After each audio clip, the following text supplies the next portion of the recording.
News নির্ভীকের পক্ষ থেকে সকলকে ইংরাজি নতুন বছর 2024-এর শুভেচ্ছা, অভিনন্দন, ভালোবাসা এবং শুভকামনা জানিয়ে নিউজ নির্ভীকে সকলকে স্বাগত জানাচ্ছি। আপনারা দেখছেন নিউজ নির্ভীক, আর প্রতিদিনের মতো আজ 13 জানুয়ারি শনিবার দেখছেন ঝটপট 10টা খবরের আরও একটা পর্ব।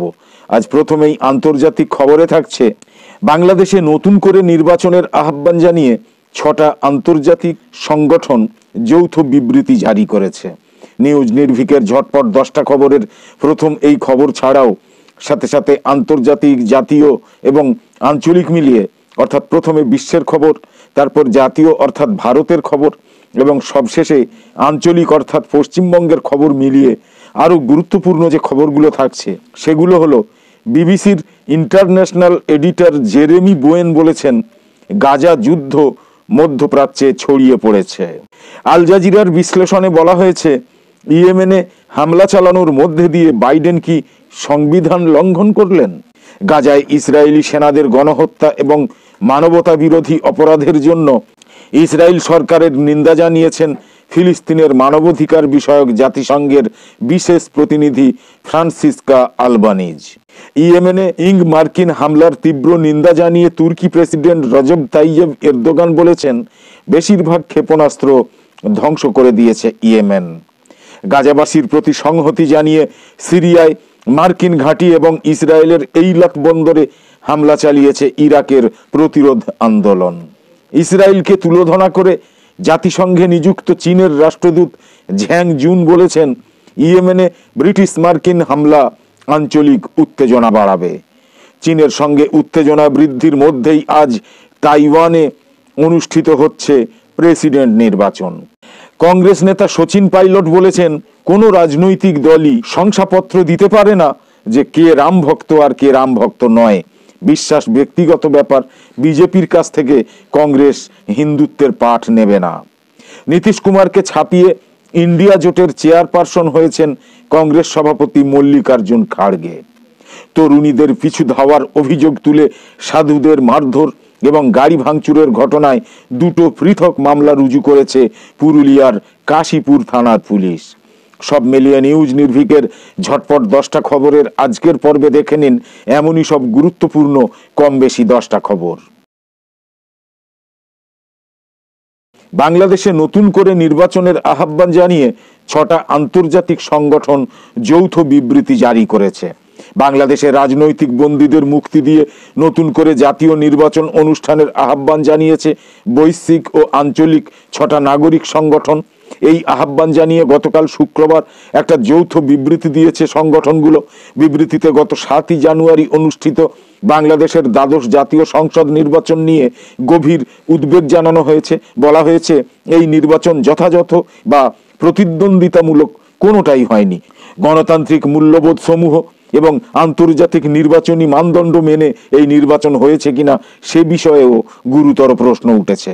যৌথ বিবৃতি দেওয়া সংগঠনগুলো হলো Asian network for free elections ANFREL, world alliance for citizen participation CIVICUS, international federation for human rights IFIDH, Asian democracy network ADN, capital punishment justice project Australia এবং anti death penalty Asia network ADPAN।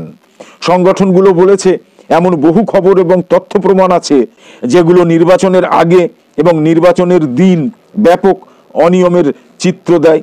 এর মধ্যে ভোটারদের চাপ প্রয়োগ এবং ভোটের ফলাফলে কারচুপির মতো বিষয়ও রয়েছে। এগুলো গুরুতরভাবে গণতন্ত্রের মূল নীতিসমূহ ক্ষুণ্ণ করে। বিবিসির ইন্টারন্যাশনাল এডিটর জেরেমি বোয়েন বলেছেন গাজা যুদ্ধ মধ্যপ্রাচ্যে ছড়িয়ে পড়েছে। তিনি বলেছেন গাজায় ইসরায়েলের যুদ্ধ মধ্যপ্রাচ্যে ছড়িয়ে পড়ার ঝুঁকি নিয়ে আলোচনা করার সময় শেষ হয়ে গিয়েছে। এরই মধ্যে এই যুদ্ধ ছড়িয়ে পড়েছে মধ্যপ্রাচ্যে। তিনি বলেছেন তবে এখনো পর্যন্ত এই যুদ্ধ তুলনামূলকভাবে কম মাত্রায় আছে। আঞ্চলিক যুদ্ধগুলোর ভয়াবহতার তুলনায় এই যুদ্ধ কম মাত্রায় ছড়িয়েছে। তিনি বলেছেন ইয়েমেনে হুতিদের বিরুদ্ধে আমেরিকা যুক্তরাষ্ট্র এবং ব্রিটেনের হামলা শুধুমাত্র সামুদ্রিক চলাচল এবং বিশ্ব বাণিজ্যের স্বাধীনতার জন্য নয়, এর সঙ্গে গাজা যুদ্ধের সরাসরি সম্পর্ক রয়েছে। সেখানে থেকেই এই উত্তেজনা ছড়িয়েছে, এই অঞ্চলকে গ্রাস করেছে এই সংকট। হামলার পর হুতিরা অবিলম্বে ব্যবস্থা নেওয়ার প্রতিশ্রুতি দিয়েছে। এমনিতেই এই অঞ্চলে বিশেষ করে ইরাক এবং সিরিয়ার ইরানপন্থী উগ্রবাদীরা আমেরিকার বাহিনীর বিরুদ্ধে অবস্থানে রয়েছে। ফলে দ্রুত ইয়েমেনের এই হামলা মধ্যপ্রাচ্যে ছড়িয়ে পড়েছে।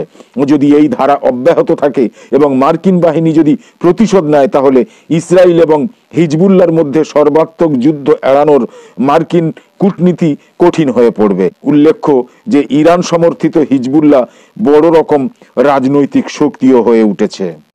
মিত্র এবং প্রক্সি প্রতিরোধের কথিত চক্রের নেটওয়ার্কের অংশ হুতিরা। নিজেদের শত্রুদের বিরুদ্ধে তাদেরকে লাগিয়ে দিয়েছে ইরান, এমনটাই মনে করা হয়।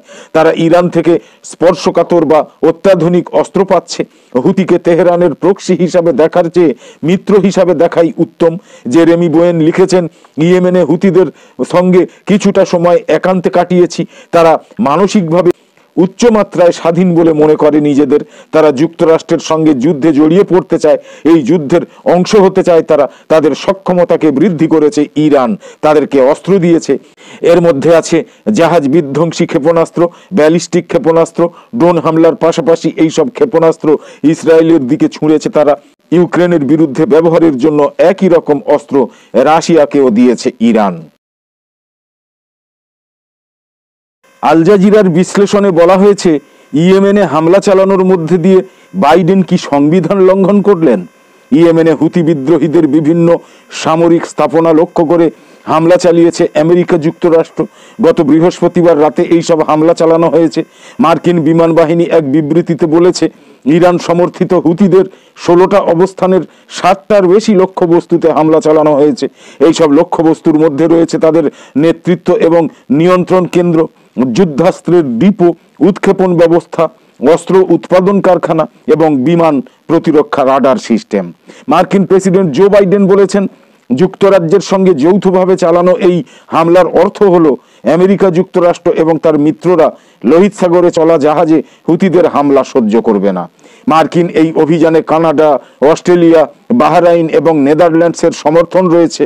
ইসরায়েলের বন্দরগামী বা ইসরায়েল সংশ্লিষ্ট জাহাজ লক্ষ্য করে হুতিদের চালানো হামলার প্রতিক্রিয়ায় এটাই পশ্চিমাদের প্রথম বড় সামরিক পদক্ষেপ।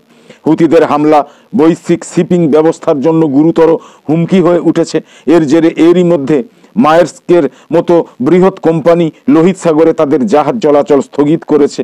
তবে ডেমোক্রেটিক এবং রিপাবলিকান উভয় দলের বেশ কয়েকজন আইন প্রণেতা মার্কিন প্রেসিডেন্ট জো বাইডেনের এই পদক্ষেপের সমালোচনা করেছেন। তাদের অভিযোগ, বাইডেন মার্কিন সংবিধানের 1 নম্বর অনুচ্ছেদ লঙ্ঘন করেছেন। মার্কিন সংবিধানের 1 নম্বর অনুচ্ছেদে আসলে কি বলা আছে এবং আসলেই কি বাইডেন তা লঙ্ঘন করেছেন? আমেরিকার সংবিধানের 1 নম্বর অনুচ্ছেদ অনুযায়ী যে কোনো যুদ্ধের জন্য কংগ্রেসের অনুমোদন নিতে হবে। তবে ইয়েমেনে চালানো হামলার ক্ষেত্রে বাইডেন কংগ্রেসকে জানিয়েছেন, কিন্তু তিনি কোনো অনুমতি চাননি। অনুচ্ছেদটা মার্কিন প্রেসিডেন্টের যুদ্ধে জড়ানোর ক্ষমতার পরিমাপ এবং নিয়ন্ত্রণের উপায় হিসেবে দীর্ঘদিন ধরে বিবেচিত হয়ে আসছে। গাজায় ইসরায়েলি সেনাদের গণহত্যা এবং মানবতা বিরোধী অপরাধের জন্য ইসরায়েল সরকারের নিন্দা জানিয়েছেন ফিলিস্তিনের মানবাধিকার বিষয়ক জাতিসংঘের বিশেষ প্রতিনিধি ফ্রান্সিস্কা আলবানিজ। নতুন প্রকাশিত একটা বইয়ে তিনি এই নিন্দাবাদ জানিয়েছেন। বৃহস্পতিবার ফ্রান্সিস্কা আলবানিজ ইতালির রাজধানীর রোমে ইউরোপীয় ইউনিয়নের প্রতিনিধির কার্যালয়ে এই বই উপস্থাপন করেন। তিনি বইটার ইংরেজি নাম দিয়েছেন আই অ্যাকিউজ বা আমি অভিযুক্ত করছি। বইয়ে ফ্রান্সিস্কা ফিলিস্তিনের উপর ইহুদিবাদী ইসরায়েলের 70 বছরের নির্যাতন, নিপীড়ন এবং হত্যাকাণ্ড নিয়ে ব্যাপক সমালোচনা করেছেন। এছাড়া গাজায় ইহুদিবাদী ইসরায়েলের চলমান গণহত্যার বিষয়ে বিশেষ গুরুত্ব দিয়ে কথা বলেছেন। ইয়েমেনে মার্কিন হামলার তীব্র নিন্দা জানিয়ে তুর্কি প্রেসিডেন্ট রজব তাইয়েব এরদোগান বলেছেন, বেশিরভাগ ক্ষেপণাস্ত্র ধ্বংস করেছে ইয়েমেন। ইয়েমেনে আগ্রাসন চালানোর জন্য আমেরিকা এবং ব্রিটেনের তীব্র সমালোচনা করেছেন তুর্কি প্রেসিডেন্ট রজব তাইয়েব এরদোগান। তিনি বলেছেন, ওই দুই দেশ লোহিত সাগরকে রক্তের সাগরে পরিণত করতে চায়। এরদোগান শুক্রবার ইস্তাম্বুলে সাংবাদিকদের বলেছেন, ইঙ্গো মার্কিন বাহিনী ইয়েমেনে অসামঞ্জস্যপূর্ণ শক্তি প্রয়োগ করেছে।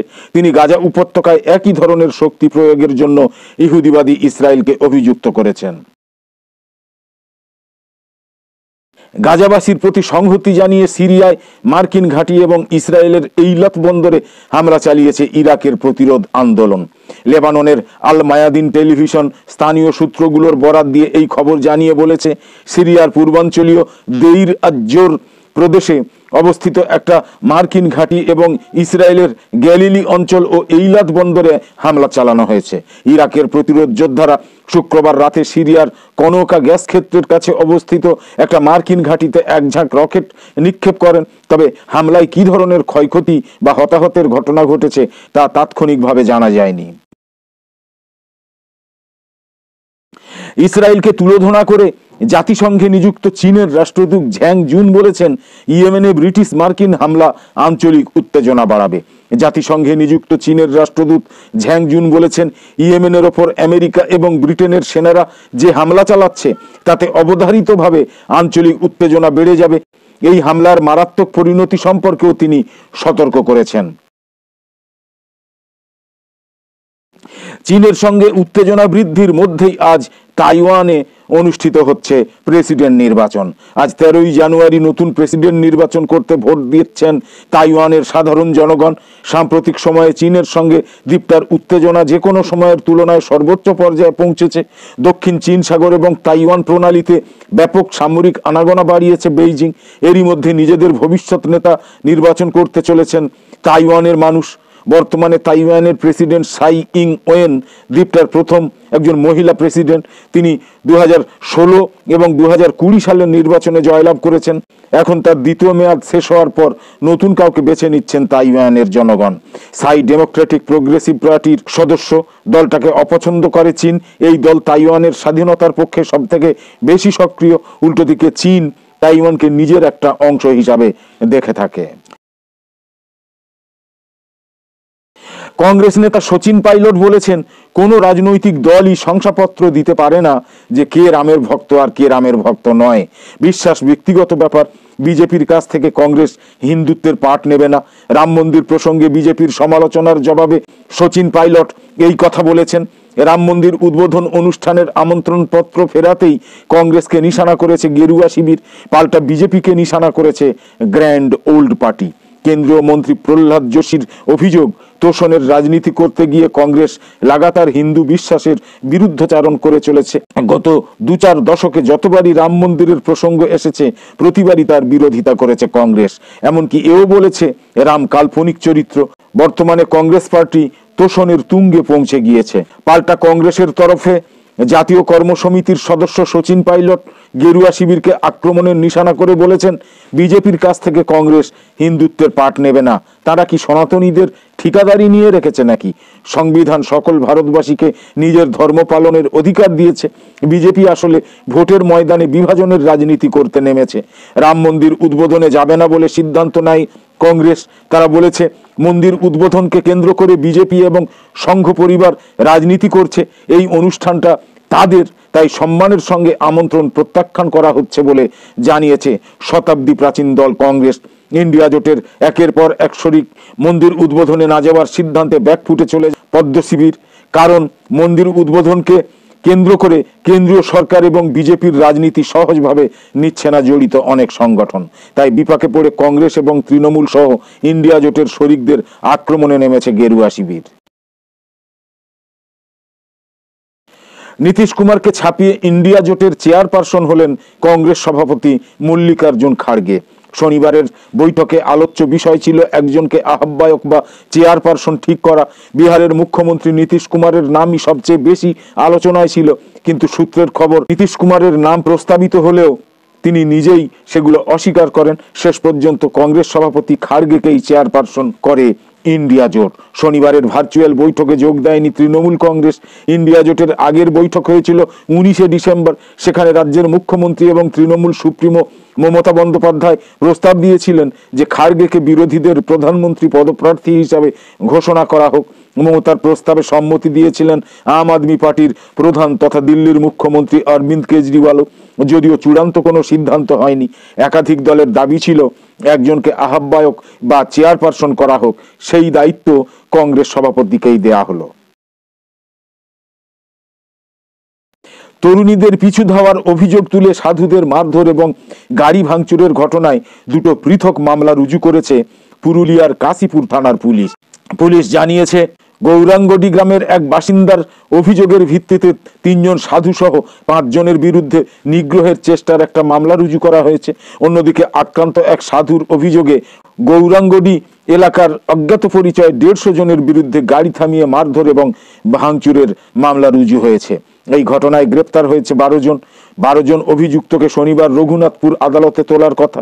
স্থানীয় এবং পুলিশ সূত্রে জানা গিয়েছে, বৃহস্পতিবার উত্তরপ্রদেশ থেকে 3 জন সাধু সহ 5 জন একটা 4 চাকার গাড়িতে গঙ্গাসাগর যাচ্ছিলেন।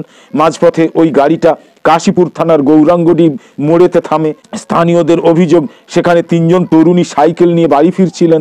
গাড়ি নিয়ে তাদের পিছু ধাওয়া করেছিল ওই 3 জন গেরুয়া বসনধারী সহ 5 জন। ফলে ভয়ে ওই তরুণীরা সাইকেল ফেলে ছুটে পাশের একটা ইটভাটায় আশ্রয় নেন। পরে ছেলে ধরার গুজব রটতেই ওই গাড়িকে ঘিরে ধরে এলাকার উত্তেজিত মানুষজন ভাঙচুর চালায় এবং সাধুদের মারধর করে। অভিযোগ, 3 সাধু সহ 5 জনকে মারধর করার পাশাপাশি তাদের গাড়িটাতেও ভাঙচুর চালানো হয়। পরে পুলিশ গিয়ে আক্রান্তদের উদ্ধার করে থানায় নিয়ে আসে। উদ্ধার করা হয় ভাঙাচোরা 4 চাকার গাড়িটা। যদিও আক্রান্ত সাধুদের দাবি, তারা গঙ্গাসাগর যাওয়ার পথে গৌরাঙ্গডি মোড়ে নেমেছিলেন। সেখানে কয়েকজন তাদের টাকা পয়সা দিয়ে সেবা করেছেন। পরে সেখানকার একটা ইটভাটায় কিছু দান দক্ষিণা নিতে গিয়েছিলেন। ওই সময় 3 জন তরুণীকে পথ জানার জন্য জিজ্ঞাসা করার জন্য তাদের ডেকেছিলেন, কিন্তু ভাষাগত সমস্যার জন্য তারা ভুল বুঝে ভয়ে পালিয়ে যায়। তারপর আচমকা তাদের গাড়ি আটকে ভাঙচুর চালায় ওই এলাকার অজ্ঞাত পরিচয় ব্যক্তিরা। পুলিশ জানিয়েছে, শুক্রবার সন্ধ্যায় দুটো পৃথক অভিযোগের ভিত্তিতে মামলা রুজু করা হয়েছে। ঘটনার তদন্ত চলছে। এই ঘটনায় প্রতিক্রিয়া দিতে গিয়ে কেন্দ্রীয় মন্ত্রী অনুরাগ ঠাকুর জানিয়েছেন, বাংলায় সাধুদের উপর আক্রমণ লজ্জাজনক। এরকম ঘটনা আর কোথাও হয় না।